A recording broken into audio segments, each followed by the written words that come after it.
Hey everybody, welcome to the Penalty Box for January 10th, 2020. So it's my first vodcast of the new decade, 2020s, and it's a very difficult topic, I guess, to talk about.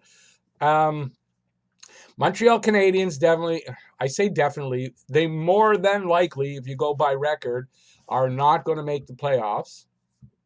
They need to win 27 of their next 37 games to get there, basically. I doubt that's going to happen considering everything. Brendan Gallagher suffering concussion, well, a headache last night after the game, and he's kind of back under concussion protocol. Hopefully they'll take their time with him this time. I did not think he'd be back so soon, and maybe he shouldn't have. But whatever the case, make sure that he's 100% ready next time. Err on the side of caution with Brendan Gallagher.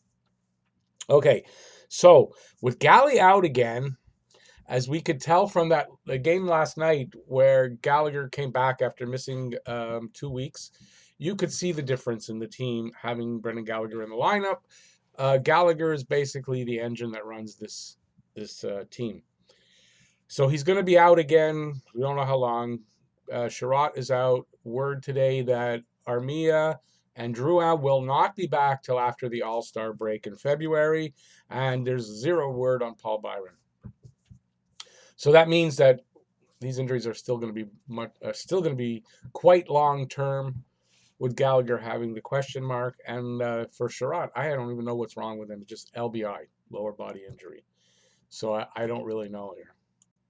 Sorry about that. I was getting scratched on the table by my cat. Also in this vodcast, which I usually don't stop when I do a vodcast, this one I'm probably going to have to because I don't want to give any stupid information if I can avoid it. And I just want to make sure I'm accurate, so I might pause to check on things and to get my train of thought. Got a lot of notes in front of me, but they're not all organized the way I would like to. It's been a very difficult video to start shooting. Okay, so the team is definitely not getting the reinforcements back.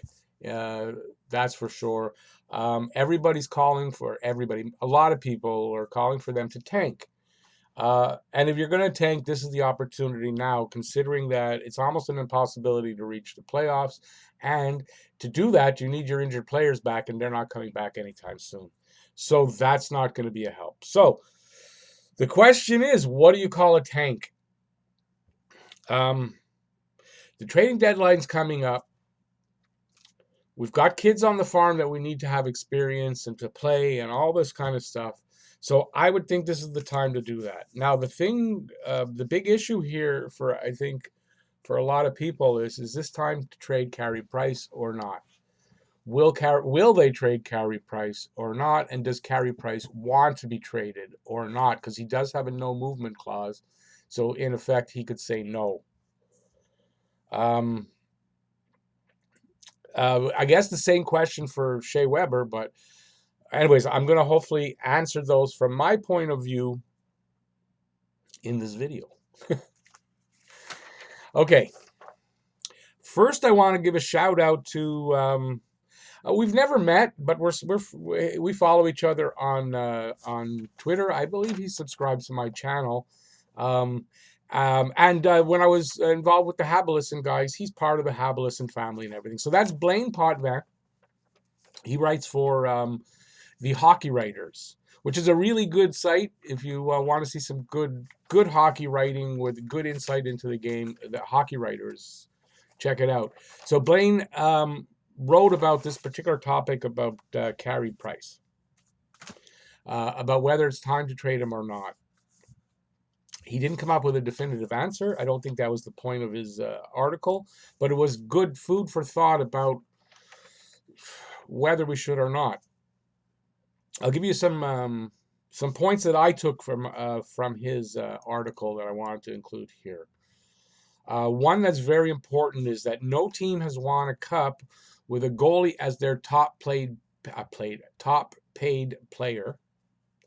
And by that same token, nobody has won a cup with a goalie or I should say virtually nobody, with a goalie that's their best That's their best player. That's their number one player, along with being top paid. The cup winning structure has heavily favored top line and top pairing players over a goalie. And I have another stat here that goes along with that I want to bring up. Let me see if I can find it.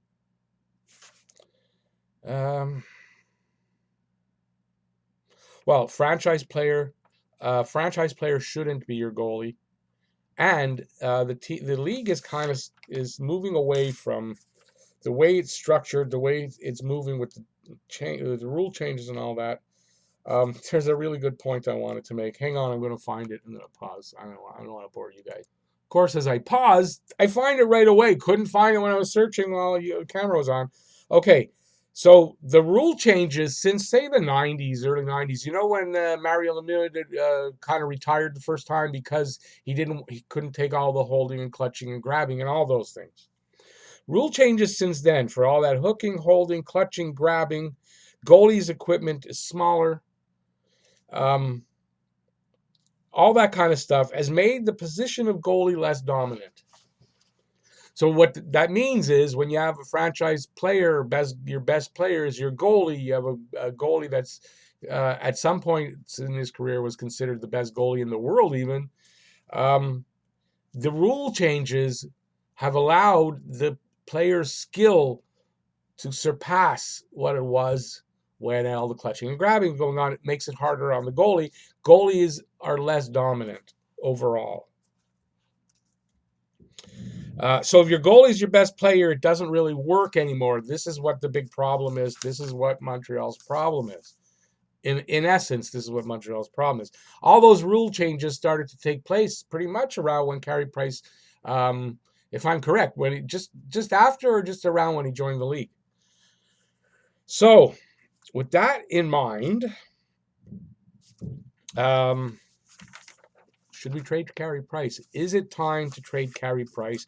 And what would be a realistic return to get back for Carey Price?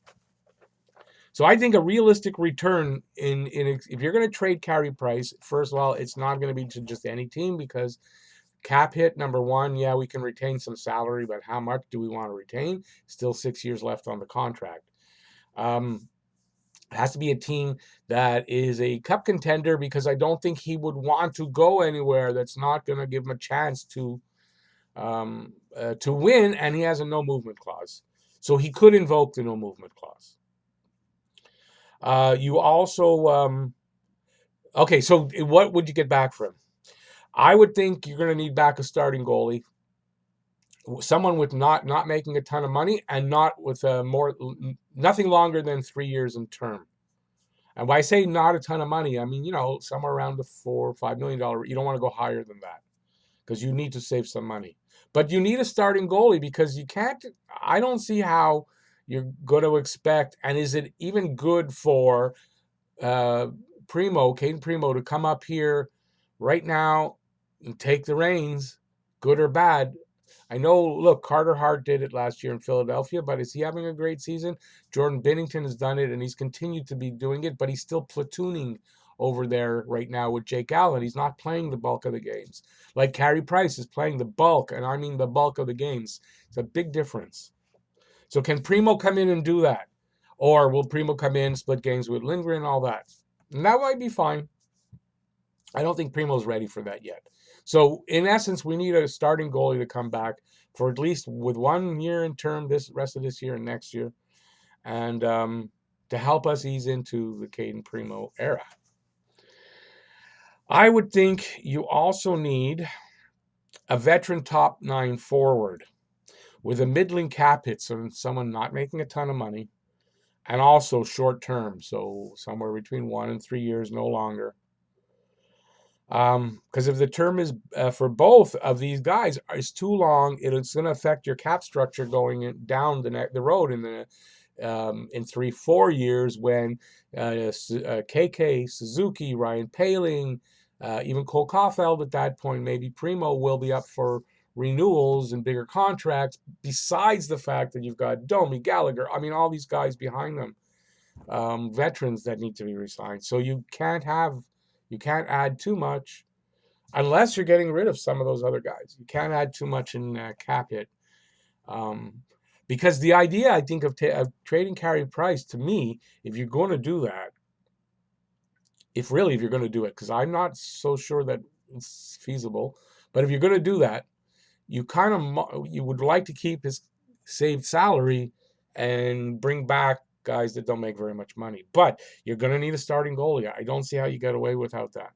Plus, I think you need a quality prospect in return, and or either a first round pick or a lower pick. So if you get a top prospect or a good prospect, you might get a lower pick. If you don't get the prospect, you're going to want like a first rounder, second rounder at worst, I would think. At worst, I would think.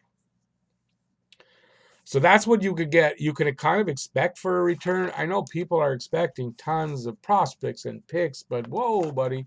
Whoa, I just told you that the position of goalie is less dominant, and basically you're not going to get that return back. So people need to like slow their roll there and what they think they're going to get back, because I don't think from what I've seen out there on Twitter and on my comments and all those kind of things, I don't see that kind of a return. And even what I'm talking about here, I don't know if you can get that kind of a return. Okay. Now, does he want to stay?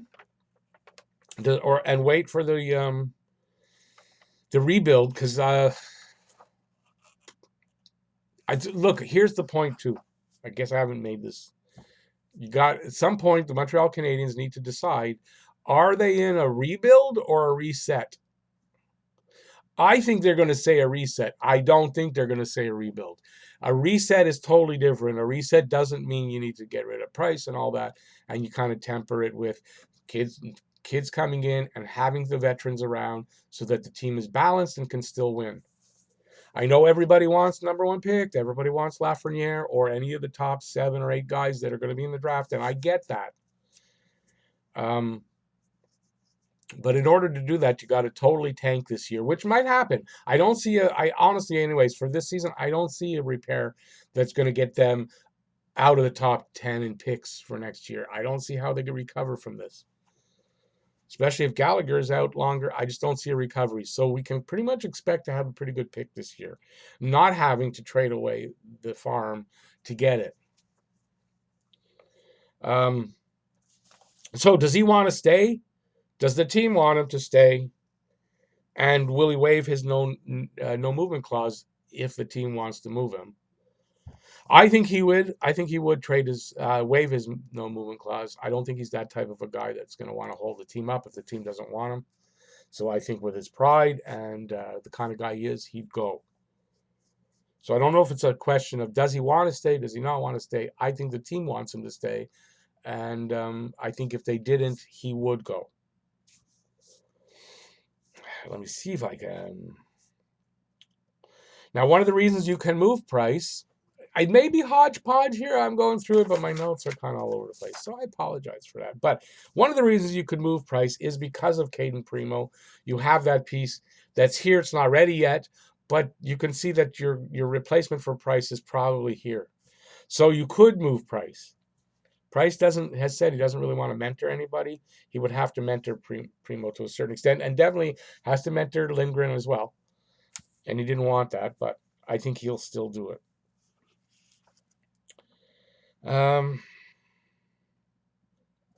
Here's a truth that I kind of been saying for a while, but it's not to denigrate Price in any way. The truth is, in this league, you don't need the best goalie to win a cup. You just need a hot goalie and a good, respectable goalie. So in other words, you don't want to rely on, well, this crappy goalie is going to get hot, but you need a good goalie, decent goalie, a good quality goalie, but it doesn't have to be the best in the league.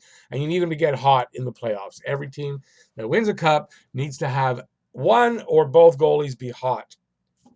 That's just the truth. So how many teams have you seen win cups lately that have the number one goalie in the league? No, it doesn't happen often because for a number of those years, Price was the number one goalie in the league, maybe in the world, and we didn't win a cup. So it doesn't mean that you're going to win a cup because you have Carey Price. What's needed is the forwards and the defense. And this year we're finding that our lack of defense, quality defense on the left side especially, has been a killer. The injuries have been a killer because it has exposed the fact that we don't have quality depth right now.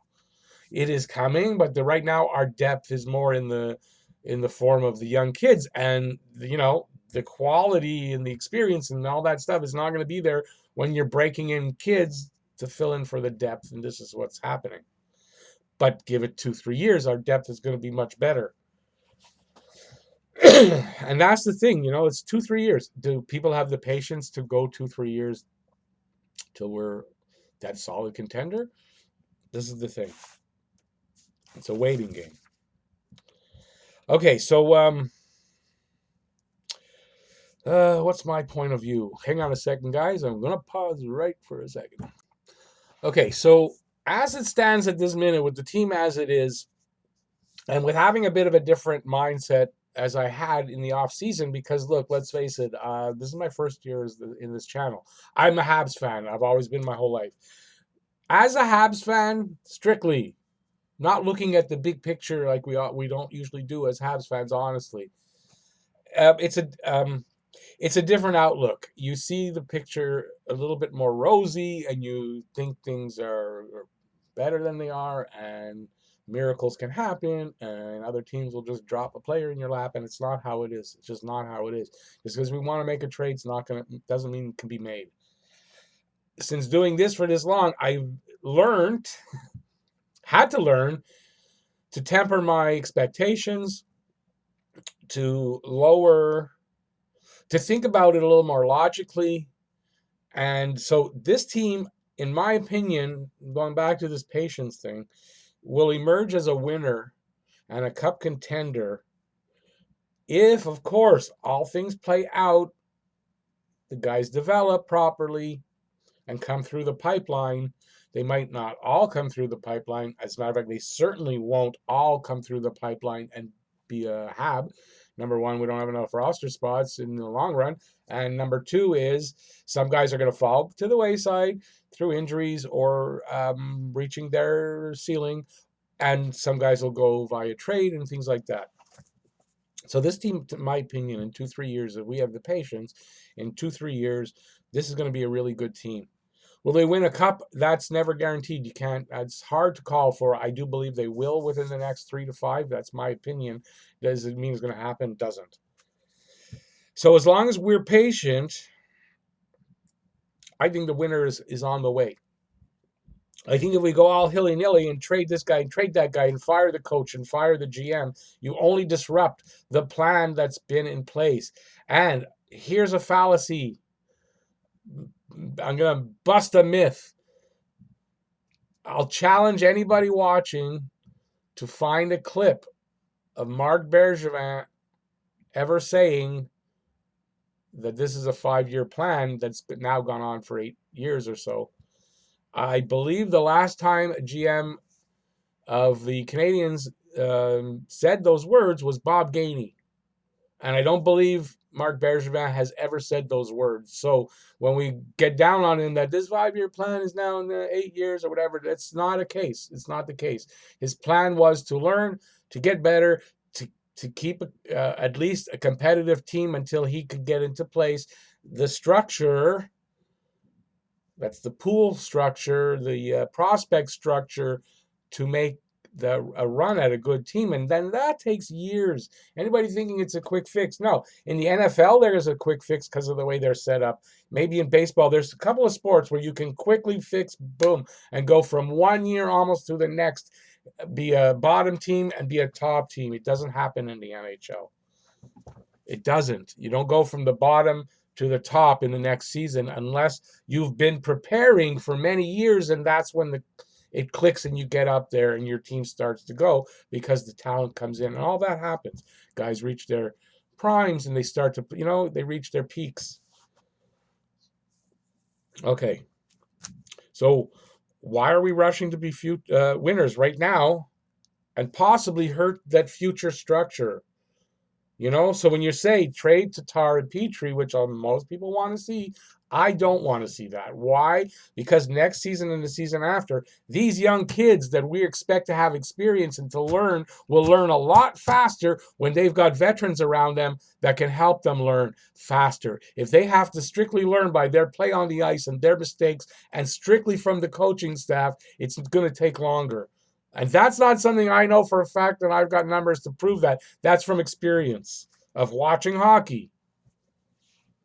The kids do need to come in and play, but they need people of quality around them as well. The guys that should be going if we're sellers are not Tatar and Petrie. And Scandella, we just got him. Scandella's going to be a decent defenseman here. Scandella's not the guy that has to go. Scandella's a Montreal kid. He wants to play here. He's a pretty good talent. You want to keep a guy like that here if possible.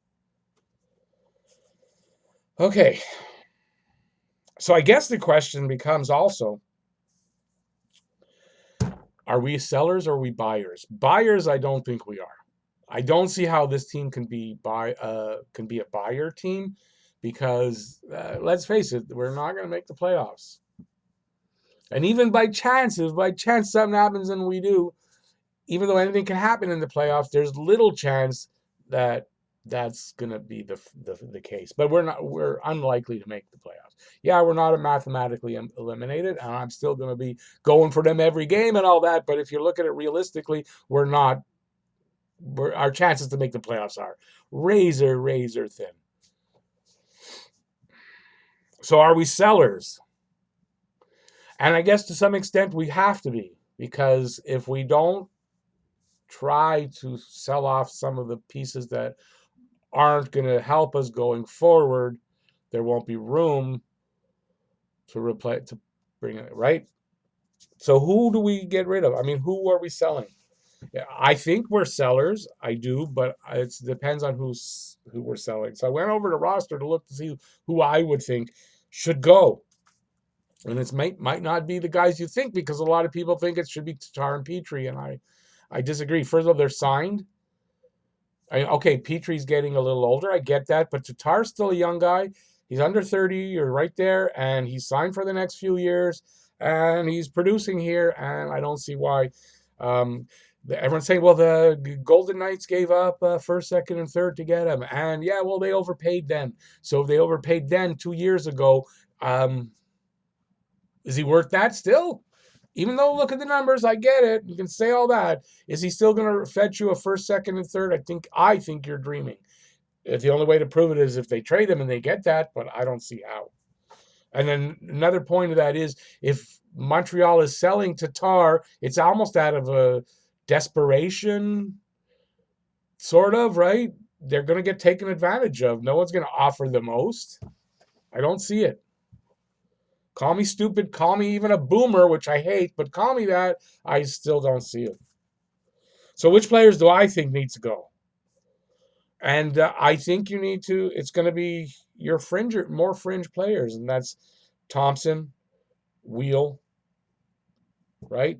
Those guys need to go to make room for younger guys. Maybe a Ryan Poehling takes the center spot. Maybe a Jake Evans comes up and takes the center spot on the fourth line. Poehling stays on the wing because we see him more now in the NHL as a winger, power forward. But you need to make room for a Jake Evans to come up and play, not come up and sit in the press box, but to play. Jordan Wheel, I mean, I don't know. I mean, as long as he's gone at this point, he's not really adding too much to the team. You know, he's not doing much for you. Okay, I'm trying to get rid of something on my screen, and I don't know why it's not going away. So Wheel would be a guy I would get rid of. I wrote here possibly Paul Byron, because look, Paul Byron, we haven't had him here all season, and when he was here, he didn't play well. I imagine we can find a way to get through the future without him. The problem is he's not even. I don't think you can trade a guy who's injured. That's number one. So I doubt Paul Byron will go, but he would be on my list. But maybe in the offseason. But he would be on my list for now if he was healthy. Matthew Pekka, who's about to come back. I don't know if he's cleared to come back. But Matt Pekka would be a guy I would get rid of too, because he's not helping. He's taking the place of someone that could maybe get some experience and be an actual good player for your team. And maybe Charlie Lindgren. You might want to, maybe Charlie Lindgren can go. You can. I don't know where that would lead. If you can get another backup, I don't know. But Lindgren would be somebody that could go. So now on defense, for me, I don't know. For me, I would, the only two that I reluctantly say Victor Mete, but I think Victor Mete is a guy that could be involved in a trade, and Brett Kulak, obviously. I don't know what your return would be for Kulak, but maybe you package that. I don't know. But those are two guys I could see actually that they could trade. I reluctantly say Mete, but I think Mete could go. So for me, guys like Tatar and Petrie stay, and these guys can go.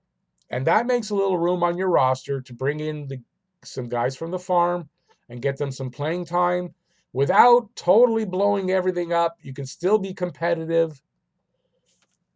I think for this year, everybody wants to get that pick. We're going to be in that range. So why not for next year? Do you not want to be competitive? What if we do get, by any chance, what if we do get Alexis Lafreniere? Okay, we get Alexis Lafreniere. We get that pick. We win the lottery. We were low enough. We're number one. We get that pick. Who's going to play with him if you've gotten rid of everybody? If you expect Alexis Lafreniere to come in next year and actually make a difference and do something here, well, you damn well better have players around. If you don't have players around for him to play with, and it's everybody young, who's going to get it? Who's going to mentor him? Who's going to do all that? So you need to keep some of these guys. Oh, okay. I'm taking a break for a sec. I think I'm almost done. I'm not done yet, but I want to get the last part of it in order. So you won't even know. It's going to be like a flash. Almost forgot, because you must be all there screaming at the screen. What about Webber? What about we got to trade Webber? I don't think we do. Main reason why we shouldn't trade Shay Webber, there's a couple reasons. First of all, he's playing really good hockey. He's a big leader of this team along with Gallagher. I think Gallagher is the biggest leader of this team, but Shay Webber is a big leader of this team. He's a good captain. He's playing really good hockey. Offensively, defensively, he could be a little better. I'll give you. But offensively, the main reason, though, we shouldn't get rid of Shay Webber is we don't have a replacement for Shay Webber right now. So you could argue that trading Carey Price frees up money. That lets you go out and get Shay Webber as replacement, and that could be an argument for dealing Carey Price. I get that, but I don't think you trade Shay Webber here because you don't have a replacement for him. You leave yourself, like I said, you have to have people here. You have to be competitive. This year, in this great draft, it looks like we're doing the tank job that everyone's talking about, and we're going to get a decent pick and all that. It looks like it's going to happen because I can't see the Habs this year getting better unless they go to the trading deadline and they bring in players to try to improve a team that is so slim a chance to get to the playoffs that it doesn't make sense to blow up everything, to bring in guys that you probably can't keep and all that. I just don't think it makes sense. So you don't trade Shay Webber because you don't have as a replacement. So now I'm going to give you a couple of how this is going. I'm not sure. I'm going to end it this way. I'm not near the end yet. Don't click off. I still have some stuff to say. So I'm going to give you my point of view as a Habs fan and from a purely hockey and business point of view, and I'm going to start with that. From a purely hockey and business point of view, I think you trade Carey Price. I do. I think you trade him because it frees up cap space. It allows you to go out and get the guy that you might want on defense to either play with Webber or to replace Webber. It probably allows you to also go out and get, if you don't do that and you say, we're going to stick with Webber, we're going to develop because we've got guys coming in, Romanov and all that, and I get that. That's how I'd like to see it happen. But it would allow you then to say Nick Suzuki still needs a couple of years to be that number one center. KK, if he's going to be the number one center, needs the same. You go out and you can afford to get that elite guy. So from a strictly business point of view, it makes sense. To me, the con to that is if that's what you're doing, then the other teams see you coming and you're dealing from a point of weakness. And when you're dealing from a point of weakness, you're not going to get your best deal no matter what, because people know they don't have to throw that in. Unless there's another team that says, we absolutely have to have Price. That's the only thing. But other than that, you're dealing with from a point of weakness, and that's never good. So you don't really want to do that. So from the business, from a hockey and business standpoint, right now, it makes sense for the Habs to be sellers. You might even say it makes sense for them to trade Petrie and Tatar from a business standpoint, maybe. I don't think from a hockey standpoint, I really don't. But I could see where you could argue it for Carey Price, definitely. It's not my friend, I don't know him, but Brian Wild, his podcast, he talked all about it, and he says that's what you got to do. And that is from a business standpoint, because he's not a Habs fan. He's a Habs reporter from Edmonton. His team is the Oilers. He makes no bones about that. Never says he's a Habs fan, and he can look at things from an unbiased way, and that's his point. As a Habs fan, as a Carey Price fan, I don't want to see him traded. I don't think they need to trade him, and I don't know that it would be. I personally don't know if it'll be that much of a benefit to them. And I'll tell you why, as a Habs fan, why we wouldn't want a guy like Price, who's been here his whole career, to be traded. And it's from a sentimental standpoint. We fall in love with these players. The reason we love this team is not because they have the most brutal players and they just win, but they have no character. They have no nothing. We don't know anything about them, but they win. That's what we want. We just want that cup. But it's not how sports works. Sports works that you fall in love with the team because of the players. You like the players. You want to see those players win the cup. And this is the problem. It blinds us a little bit. So that's my argument, maybe. And maybe that's what it is. Maybe I'm blinded by that. But I want to see those guys that I love, those players that I think are good enough to win the cup, to bring in pieces, yes, to add to it. But just to say, okay, well, we're not going to make the playoffs. Get rid of everybody. Bring in a new team. Let's win next year. But how are you invested in that? The reason you want to see them win and you love them and your heart bleeds and you cry when they win and all that stuff is because you're invested in those players that just won the cup. So there's a fine line there between what makes business sense and hockey sense and what sentimental sense. Okay. So trading Price, I said, makes sense. It does. On a business level, it makes sense because you get back a decent return for Price. You'd still get back a good return, and it could help you move forward. Yeah, that's true. I agree with that. But the problem for me is that you have to find the exact perfect fit. And I don't know if there is one.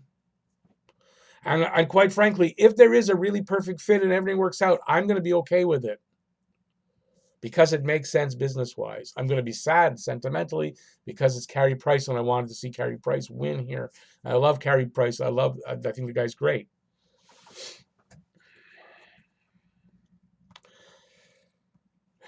Taking a break for a second. So I'm going to try to conclude with this. Do I think Montreal trades Price either at the trading deadline or in the offseason? And I'm going to tell you this. I don't think they should, and I don't think they have to. That's my personal opinion, and I could be wrong. Yes, I'm probably going to get beaten up in this for that, but I don't think they should, and I don't think they have to. And then the question is, can they? And on that, I'm not 100% sure. I think if Carey Price can recover his game, can get his save percentage up, all those things, if he can show teams that he's still Carey Price, I think that you can trade him, yes. But I don't think that they should yet. I really don't. And I think that 6 years at $10.5 million left on the contract is going to make it hard to do. I'd like to know what you guys think. So I'm not 100%. I'm kind of wishy-washy on it. I think business-wise it does make sense. Personally, I don't want to see it happen, and I don't want to see it. I don't want to see them do it. What do you guys think? If anybody's still listening, 35 minutes in, leave any comments about that. I'd like to know what you think about, should they trade Price? Should they trade Webber? I didn't, you notice I didn't talk about Bergevin or Julian being fired because that's not what this is about. I don't see that happening anyway, whether I think it should happen or not, and I don't. I don't see that happening. I really don't. I don't see that happening. I'm going to be surprised if those guys get fired. So yeah, let me know what you guys think in the comment section about what you'd like to see happen, whether you want to see Price go or you want to see Webber traded, if you think it's the best thing to do, what you think could come back from a trade like that, what we'd get, all those kind of things in the comment section. I read them all and I answer most, if not all, I answer most. Okay, so I think that's it. I've been thinking about this for almost a week trying to get this video out. I hope it was satisfying to you guys. I hope I gave you my opinion clear enough. And if you like the video, give a thumbs up. I'd appreciate that. Subscribe, ring the notifications bell while you're on the way down there to do that. And that's going to get you your daily fix of Blue, Blanc, Rouge from Talking Habs. And you can check out a couple videos. Which way do I got to go? That's the wrong way. Right there. Thanks for watching, everybody. Go Habs, go. See you next vodcast. See you next video. See you next live stream. Bye, y'all.